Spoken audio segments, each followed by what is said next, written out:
What's up guys, E-Drone here. Today, we're going to be taking a look at the new Snaptain SP350 brushed toy quadcopter. Stay tuned.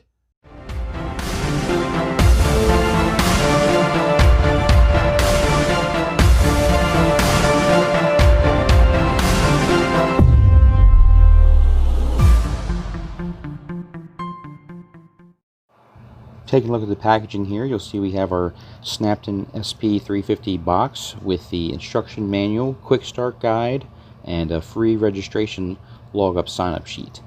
Nice instructions always by Snaptain. Clear pictures, easy to read, easy to see.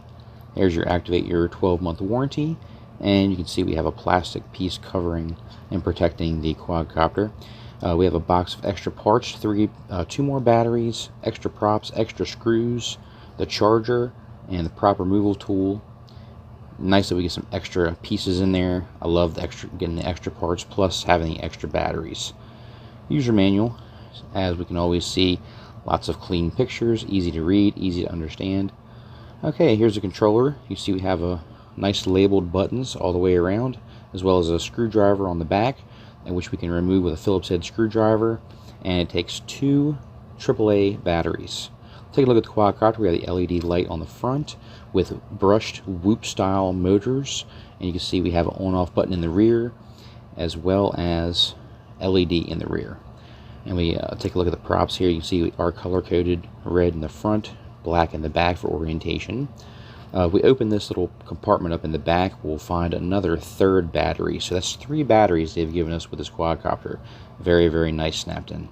And here's everything you get in the back. So let's take it out and take it for a spin. And we'll go ahead and take this outside and see how it actually handles outside. So let's go ahead and turn on the remote first. Turn on the drone. We're going to stand directly behind it. Repair. Calibrate. You'll see the LED flash. Now, it wasn't probably the flattest place. Let's do that again. So we're going to calibrate by moving joysticks down. And we got our calibration. Now we can take off by pushing the takeoff button once. And you see it took off. Got a little bit of drift here. Let's go ahead and change speed since we're outside. You're going to push this little play button. That's speed 2, and that's speed 3. So speed 3 is probably better for outdoors. We need to trim this. It's drifting back. So let's go ahead and trim this forward, and to the right. Okay, I'm gonna do right again. Okay, and that looks pretty good right there. So let's try the throw and go. Let's try the throw and go. So basically, we're just gonna boom, just like that. As you can see,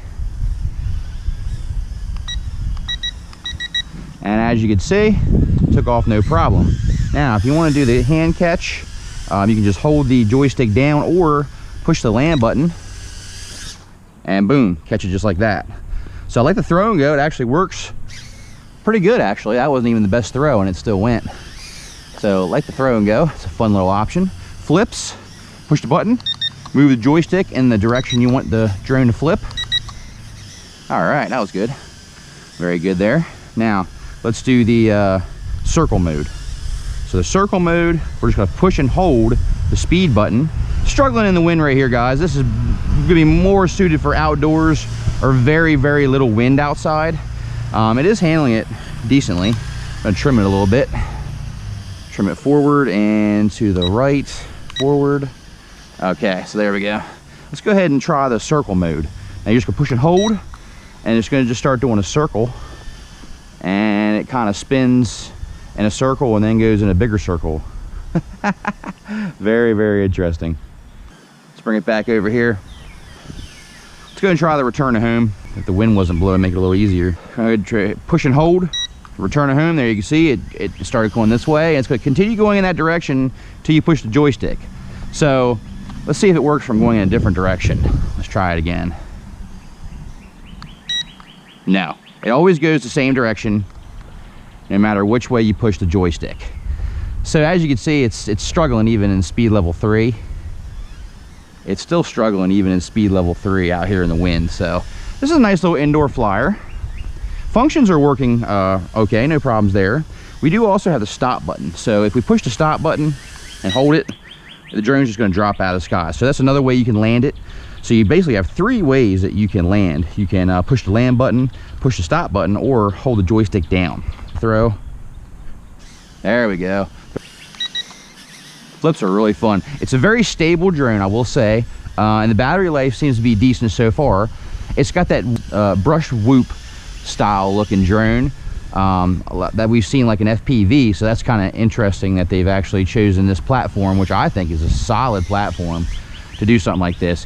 You get a really nice stable hover, easy to control, and because it's so easy to control, the maneuvers are incredibly easy to pull off, you know. And at the price point of this one, I really think this is a super fun flyer. Maybe you're just getting into the hobby, or maybe you just want something fun and just fly around indoors, you know, or maybe do a little bit of outside. Like you can see out here, I'm not having any issues flying it, doing maneuvers and flips and tricks, and no problem. So this is something nice that you can just get, and I'm actually really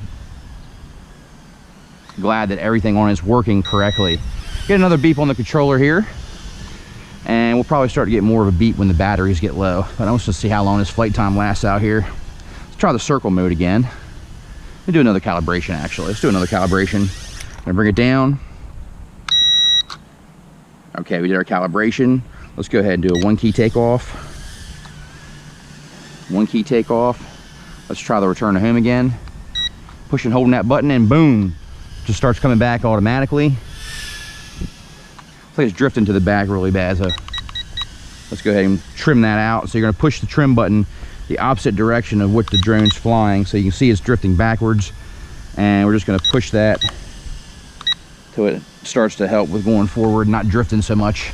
As far as right to left, it looks pretty solid. Let's go ahead and try that circle mode again. So I'm going to hit push and hold, and it's going to start doing a circle.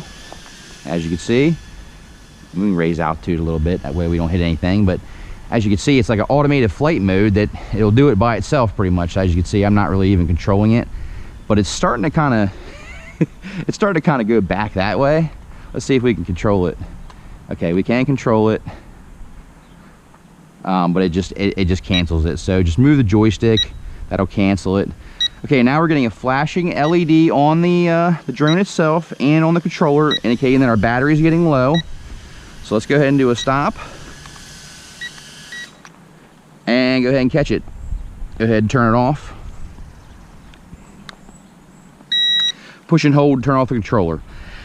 Guys, I gotta say, I'm really impressed with this thing. I love that they took the brushed whoop style quadcopter to do this, because it's really efficient, it's really stable. All of the functions worked perfectly, no issues. Throw and go worked great. Just make sure you're bound to it before you toss it, because if you're not bound to it, then it's not gonna do the throw and go. So make sure you're bound by pushing up and down on the joystick. All the other functions worked. You know, we have our stop, we have our circle mode, push and hold, we have our speeds, push once, we have our return to home, which was working fine. Remember, when you go to take off, this orientation is what you have to have. The controller pointing this way and the drone facing this way, head facing this way. So you're directly behind the craft. When you do the calibration, that's gonna make sure your return to home always comes back in that direction. 60-degree flips, no problem. We had the return to home, and we had the headless mode, which everything worked flawlessly. Motors are nice and cool, no problem. And I love that they give you 3 batteries. They give you 3 batteries.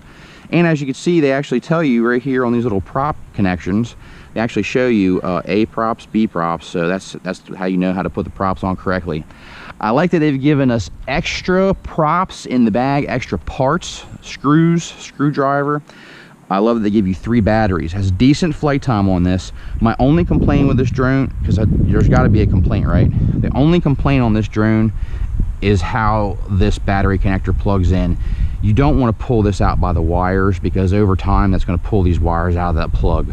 So what you want to do is take you a pair of tweezers or a pair of needle nose pliers and just gently just kind of shimmy and pull this plug out, and then pull the battery out. You're going to want to make sure that you always push the battery down into this little chamber first and then plug it in. If you try to plug it in and then push the battery down, there's not enough room for the battery. So that's the only issue I had with it. It's just a little bit fiddly, but once you get it connected, the case closes up rather nicely, so it does keep it nice and safe in there. But thank you guys so much for watching, and make sure you please like, share, and subscribe. Make sure you leave your comments down below on what you think about this new Snaptain little brushed whoop looking fun toy non-FPV LED drone. It's got the LED lights, but there's no FPV. But to be honest with you, I think that you could definitely put a camera on this little guy, no problem. Make this into a FPV little nice little brushed whoop. Thanks so much for watching, guys. More Snaptain toy quadcopter reviews to come on the channel, so stay tuned for that. And until next time, guys, E-Drone out.